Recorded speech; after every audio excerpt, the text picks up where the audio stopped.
એટલે તમે વર્ષોથી સાંભળો છો એટલે કમ્પેરેટિવલી એવું લાગે ને તારતમ્યથી કે પેલા આવો પ્રકાશ નહોતો થતો.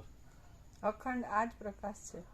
એ તો પ્રકાશ અખંડ આ જ પ્રકાશ છે. આવો જ પ્રકાશ, સંપૂર્ણ આ જ પ્રકાશ, બીજું નહીં. એને કોઈ સાપેક્ષતા નહીં.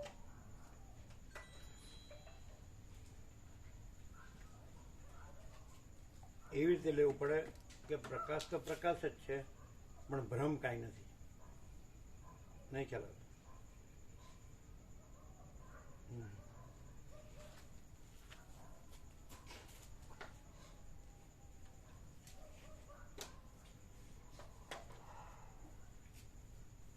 સાવ એવો ભ્રમ હોય કે કોઈ રીતે સમજી શકે એવો ન હોય, તો એના માટે ઉપાય શું? એટલે અધિકાર ભેદ પણ કાઢી નાખીએ, ઉત્તમ મધ્યમ કનિષ્ઠ કાંઈ નહીં. સમજાય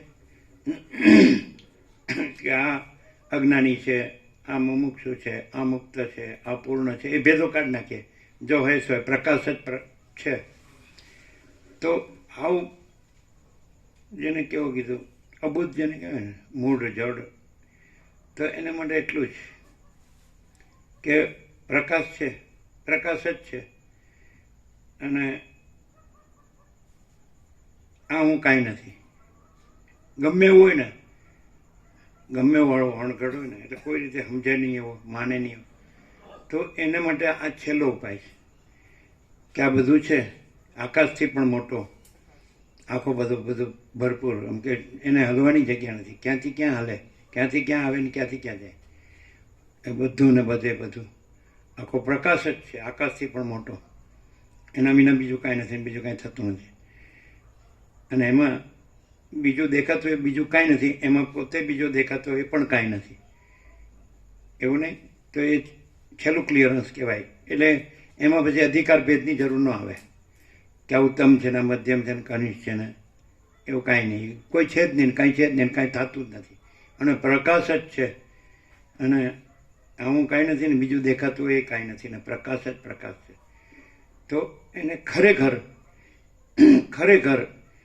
એ અંદર સાચી શાંતિ અનુભવાય.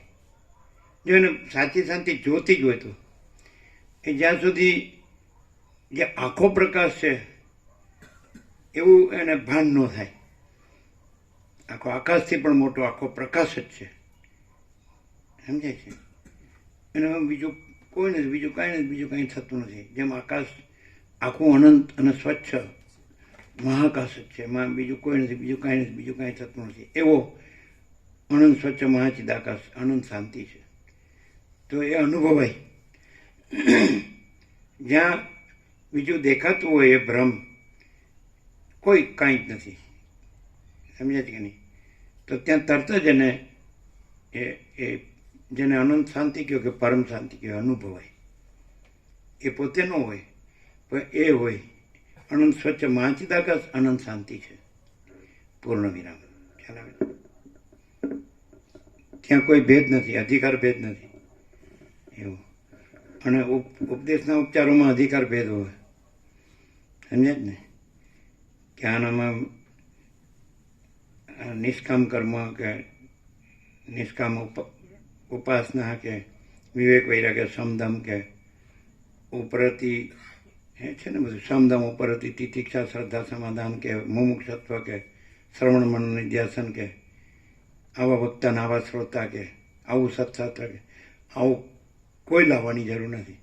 સીધો જ એમ એને ભાન થઈ જાય કે આકાશથી પણ મોટો આખો પ્રકાશ છે, એવો ભરપૂર છે કે એને પોતામાં હલવા ચાલવાની જગ્યા જ નથી. એટલે બિલકુલ ભ્રમ ન રહે. એટલે પછી એમાં એ બ્રહ્મ પોતે આવી ગયો, પોતે જ નથી. અને આખું આકાશથી પૃથ્વી સુધીનું બધું, આકાશ ગંગા કે અનંત તારા કે અનંત સૂર્યો કે અનંત બ્રહ્માંડો કે અનંત સૃષ્ટિ પ્રલય કે અનંત નામરૂપ અનંત વિવિધતા વિચિત્ર કોઈ નથી, કાંઈ નથી, કાંઈ થતું નથી. ને આકાશથી પણ મોટો આખો પ્રકાશ જ છે, એવો ભરપૂર છે કે એને પોતામાં હલવાની જગ્યા નથી. એટલે જેનામાં બિલકુલ ચંચળતા ભ્રાંતિ ન રહે, અહમ ન રહે, અભિમાન અહંકાર દેહાભિમાન ન રહે, અમન વાસના ન રહે, રાગદ્વેષ ન રહે, ભેદાભેદ ન રહે, લેવા દેવા ન રહે, સમજાય? ચંચળતા ભ્રાંતિ ન. તો એને ત્યાં આગળ એ પોતે જ અનુભવ છે, સ્વસમિતિ. મહાચિદક સ્વસમિતિ, સ્વનિર્વિકલ્પ, એટલે એ પોતે જ છે. અને એ પોતે જ પરમ ચૈતન્ય પ્રકાશ છે, પરમ કૈવલ્ય છે, પરમ શાંતિ છે, અને પરમ અનુભૂતિ અને પરમ જ્ઞાન છે. એ પોતે જ આને થાય છે એમ નહીં. આ નથી રહ્યું તેમ પોતે જ એ પરમ પ્રકાશ જ પોતે જ પરમ અનુભવ છે અને પરમ શાંતિ છે. ખ્યાલ આવે છે? પૂર્ણ વિરામ.